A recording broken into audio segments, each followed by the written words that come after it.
like that you got out of this tonight?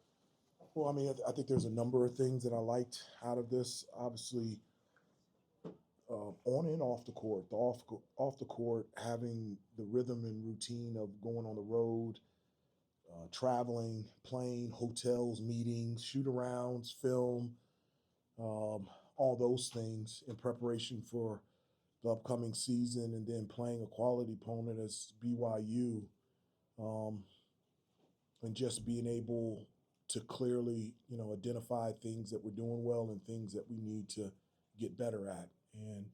And also just, we've got 11 new guys on the team. And one of the things that I always tell them is you really only have control of two things, how you react and how you respond. And so I was really excited about how we were going to react and how we were going to respond playing on the road, playing against BYU tonight with this new team.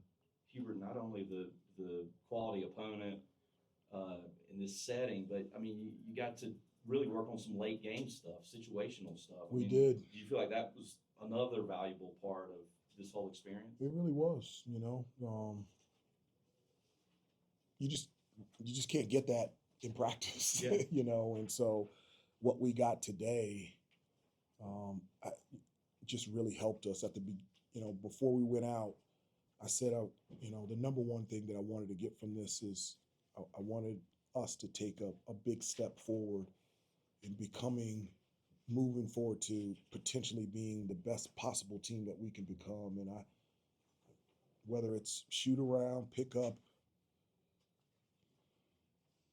camp game, whatever, I want to win. But there was a lot of things I was really happy with. And just to add on to that, it looked like you got what you wanted at the very end, coming out of the last time out with getting the face or the handoff to Seth, and the rush to the goal. I mean, I'm sure you'll take the way that developed. No, I will take that. We had two plays. If BYU made one and they were only up by 3, we were still going to call a timeout at half court. I had a play 4-3 and a play 4-2, and we felt very good about the play that we ran, and we got our most athletic, most powerful player attacking the basket, and just fortunately missed it. Looks like you have some stuff there with Kyan and Henry. Yeah. Kyan missed a lot of time in the first half with the foul trouble, but really had a lot of success during the second half finding him and finding some others. Yeah, Henry's dynamic. He's big. He's good when he has space. Really good on empty side ball screens. We called a couple plays to get him on the roll on the run to the basket, and he has the ability to be able to finish with either hand. And he can really shoot from 3. He didn't hit a 3 tonight, but we felt like the way that BYU was playing ball screens with the 5, that we would have some opportunities to get Henry with some momentum going towards the rim. Obviously, Caleb brought you a lot of different statistical categories, but what impressed you the most about his game? It's just, it's not just about his game. It's every day. Obviously he's very gifted, but he's a great kid and a great teammate, and his competitiveness, just a joy to coach and to be around. I was, in terms of reacting and responding, I thought he did a really nice job tonight.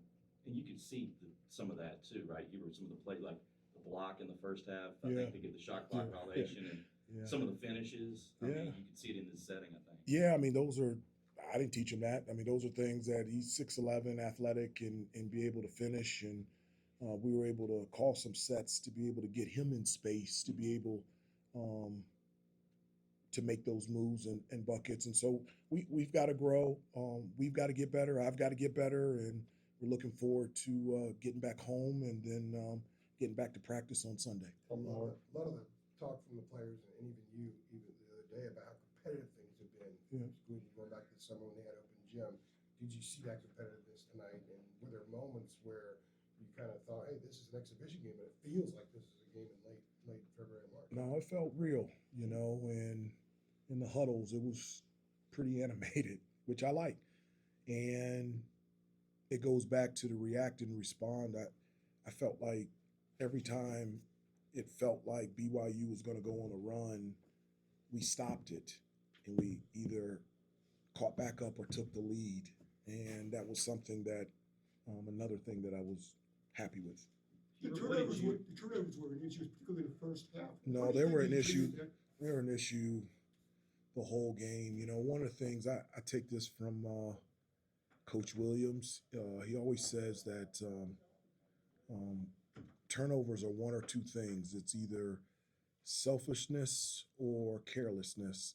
With this group, it is never, ever selfish, but it was just careless. You know, you guys have been at practice. I always say 2-hand passes, 2-hand catches, be fundamentally sound, simple works, make routine plays routinely. And a lot of it, I can't wait to watch a film. I think a lot of them were 1-hand passes, 1-hand catches, you know, shot fake, pass fake. I mean, just basic fundamental things. And I think a little bit in the first half, it reminded me, and I told them this in the huddle, of like the first 2 weeks of practice where everybody's just running around so fast. And I felt like we just needed to settle in. But the turnovers were, I think, the number one determining factor. 19 turnovers, and they scored 16 points off those turnovers, and we lost by 2.